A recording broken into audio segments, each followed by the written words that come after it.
Good evening. My name is Remington Scovel, and today we will be discussing the ethnography of men's fashion. And then also a quick disclaimer. Just want to let you know this is sort of a makeshift presentation, makeshift video using a friend's GoPro. So I apologize if the quality of the footage isn't the most spectacular. I'll just make sure to submit my slides as well as the bibliography once we finish up. But anyway, let's continue. So the agenda for this evening is we're just going to go over the introduction, methodology, the selected YouTube channels, as well as the analysis, and then I've just also included a bibliography, so get a couple of copies of those. Make sure I'm not cheating. And so to begin with, we have a photo of the General Assembly of the United Nations, followed by a random photo of a Korean drama I found on the internet, as well as a photo of the African Congress, the African Continental Congress. And so initially, one thing that I've noticed over the past couple of years, especially as I've started to become more and more interested in men's classic fashion, is just how men across the world, whether it's business as well as politics and international relations, most men actually wear suits as just in rather than actually wearing maybe like their native garb. And so here, in the United Nations, we see people from all over the world. Even it's interesting, a woman seems to be wearing a red blazer, if we can make that out correctly. Everybody's wearing a suit, as well as just this random pic again of the Korean drama series. They're also wearing suits, as well as the vast majority of men within the African continental delegation. And so this is a really interesting trend that we're seeing, and I think this is definitely representative of cultural hegemony, especially since the suit is of Western origin, yet it's managed to disseminate and be used across so many different cultures and just as formal wear.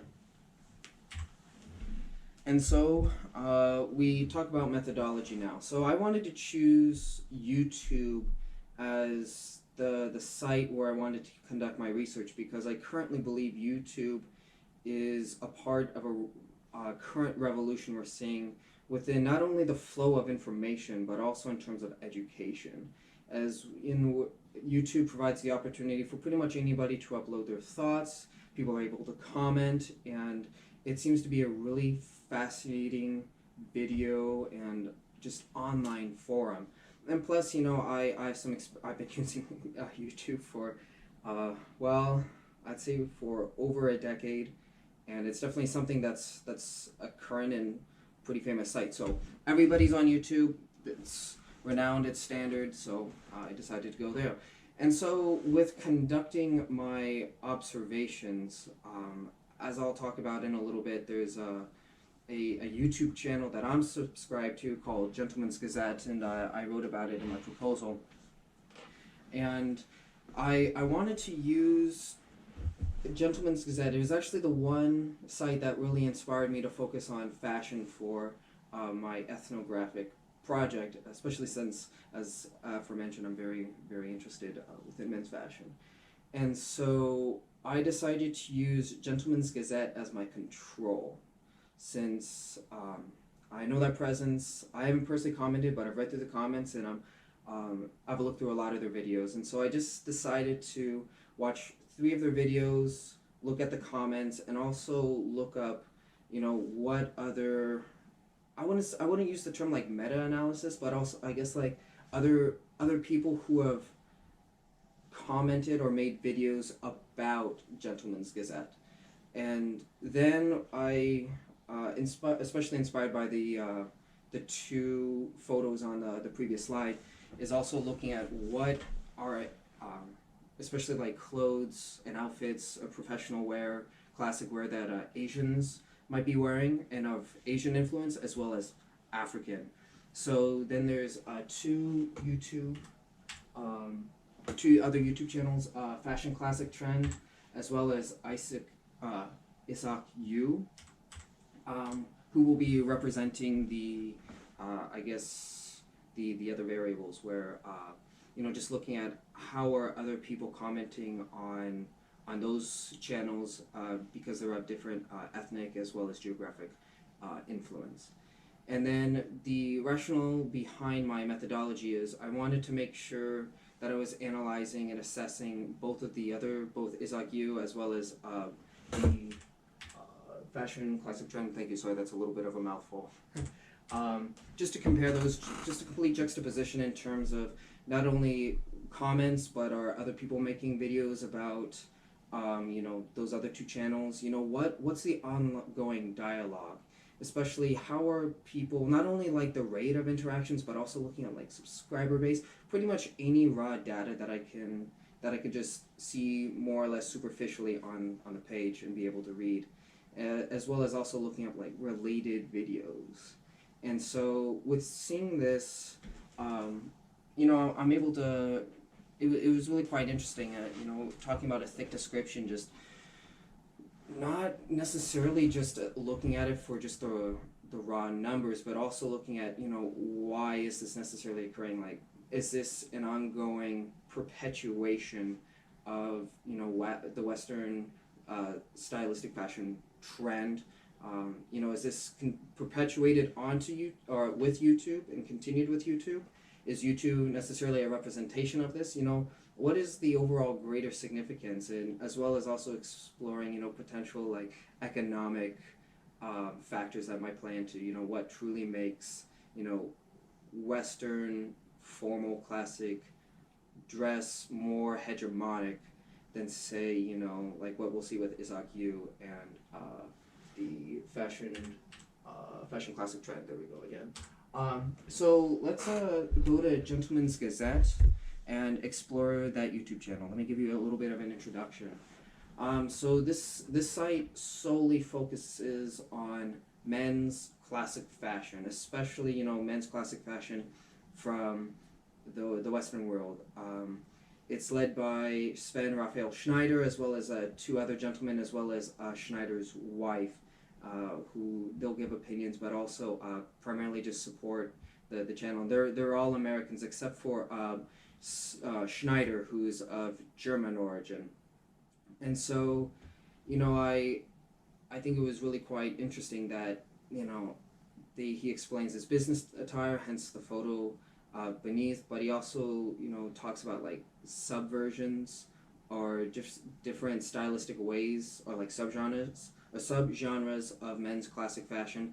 Like he talks about sprezzatura out of Italy, so there's some Italian influence, looking at like tweed or like Italian styles versus like American or English. So, just in terms of like overall sports coats or just like business jackets, or sorry, essentially the jackets for that go with the suits.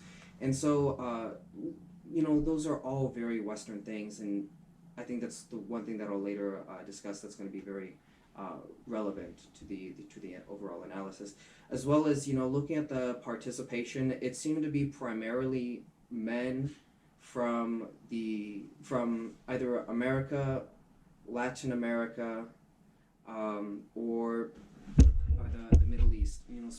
Especially people who I think are more influenced by the West. And there just seemed to be a large volume. There were some women on there who were commenting on, oh, that looks good, or they were giving their aesthetic opinions, which I thought was really cool. Just saying, what the opposite gender appreciates and likes in men's style. But it was, like I said, it was primarily men from that side of the world. And then also the comments were more asking for like stylistic advice. They were wanting to. They were either commenting on how like Sven's like where did he get his Sven also being synonymous with Schneider. Schneider, like where did he get his suit? why or what, what's the material, as well as just asking like, could I wear, like for example navy, but instead of wearing like khakis in one case, could I wear it with like a caramel, a light blue, even a green, just mixing up the variations, or like what would be socially appropriate in terms of dress, like could I wear a pocket square to, with a jacket to, to a business meeting, and and other things like that. And then I thought it was also interesting, and this is solely for Gentleman's Gazette. There's a gentleman called, his name is Antonio Centeno, and he has his own channel from Real Men, Real Style.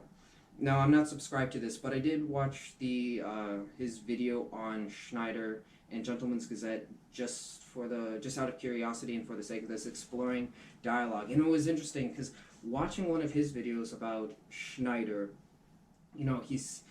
it was actually really quite interesting. He didn't necessarily attack Schneider. He's like, yeah, there are some things that Schneider does that's really well, and then here are my own opinions. So it was so cool to see, like, not only is there a video and forum in the comment section, but also YouTube provides the opportunity for somebody to also post videos about, and review about it in another channel. And it's kind of cool how meta that is, and also just having an exchange of ideas that way.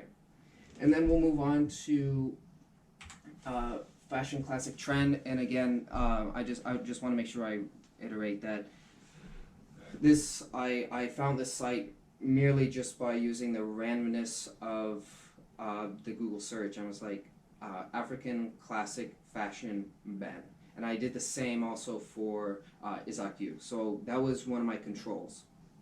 So in going here, this was one of the very first options. And from what I gathered it's led by a Nigerian woman. Her name was not mentioned in the I guess the bio section of her page, as well as it happened to be more of a slideshow of African outfits. And the thing was, her channel is dedicated more towards women, so there actually didn't seem to be a whole lot of, there were only a handful of videos that were actually dedicated to men's African fashion, like this gentleman below in the photo. As well as, she only has, what, if I can read correctly, 783 subscribers, not nearly as many as, Gentleman's Gazette, who I think, had more than, I wouldn't be surprised, I think it was like 150,000. You'll have to quote me on that one. But anyway, participation wasn't there. Her, the amount of comments were pretty much minimal. They all actually seemed to be primarily African women commenting on the videos, and then also the related videos were very, very few. And so the overall instinct that I'm starting to develop is there's not a presence on YouTube quite yet for a men's classic fashion with which I think actually would be pretty cool, and to change up sort of the hegemonic presence of just solely the suit. As well as I'll also chat about Isaac Yu. So based off of his bio, indeed Isaac Yu is his full name. That's not just his, I wouldn't say pseudonym, but I guess like YouTube username. I don't know. But he's a professional hairstylist and just a fashion enthusiast.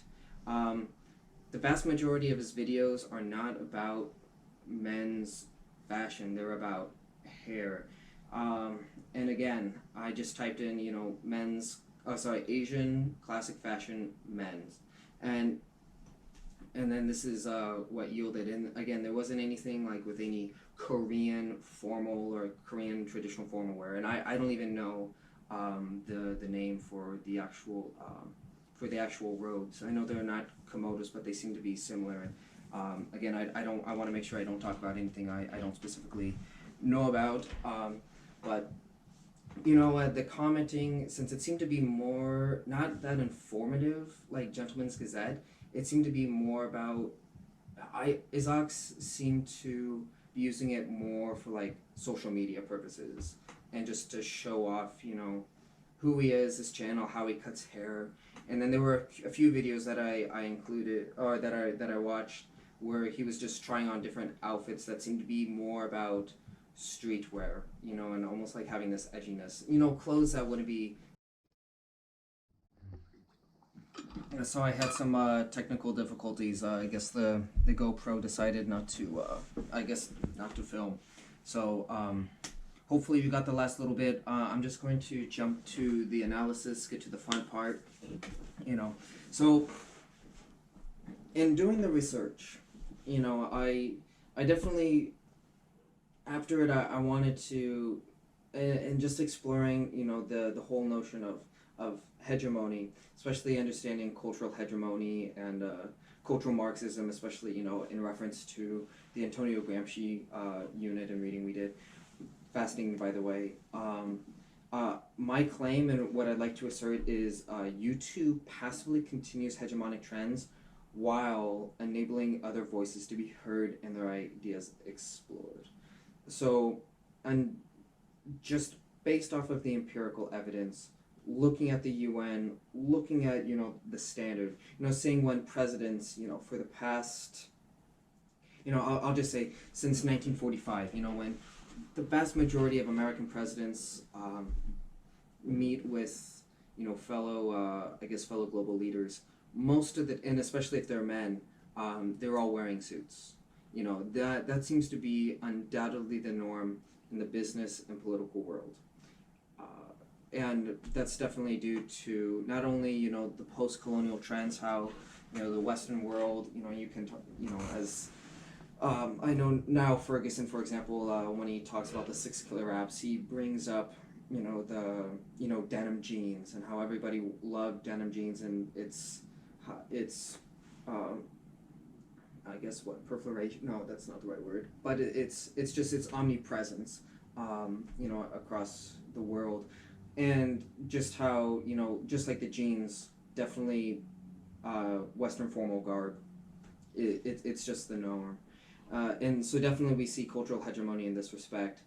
And then as I was conducting my research and finding, some other sources to assist my argument, definitely David Howes in his book Cross-Cultural Consumption, Global Markets, Local Realities, he talks about, this is an ongoing syncretism as especially with technology, especially as the world is becoming more, it's just becoming smaller.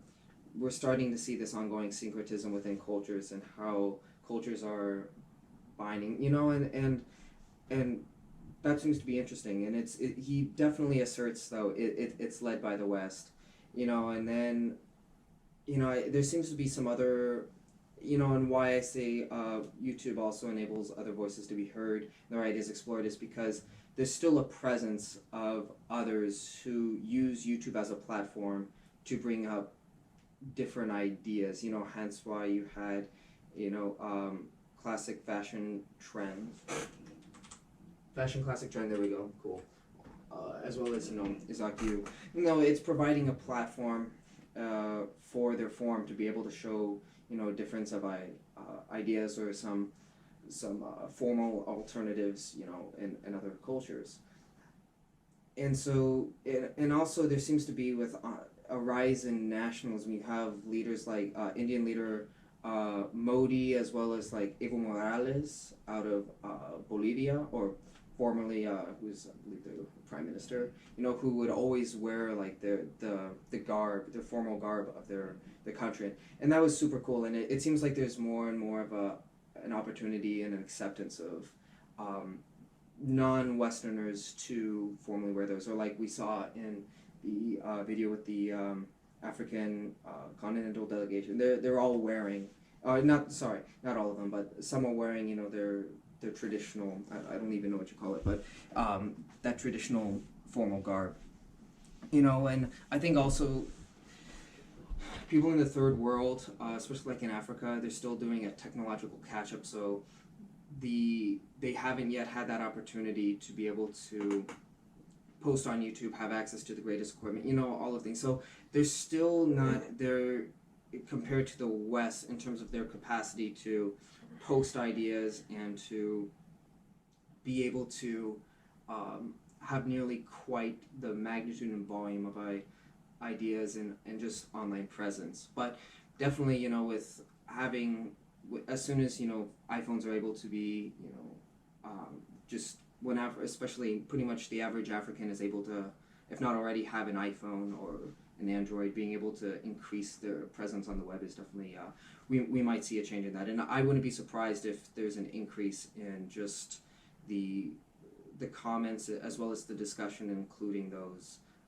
ideas, or just bringing in African and even Asian culture and into the cyber realm, and I'd be really excited. I think that'd be really cool to see some variation within with in regards to fashion. Suits are cool and beautiful, but it's definitely get some other colors in there. And then lastly, I just want to show my bibliography, as I think I have about 9 seconds left. And then I want to say thank you so much for a wonderful quarter, and it's been a pleasure. Thank you.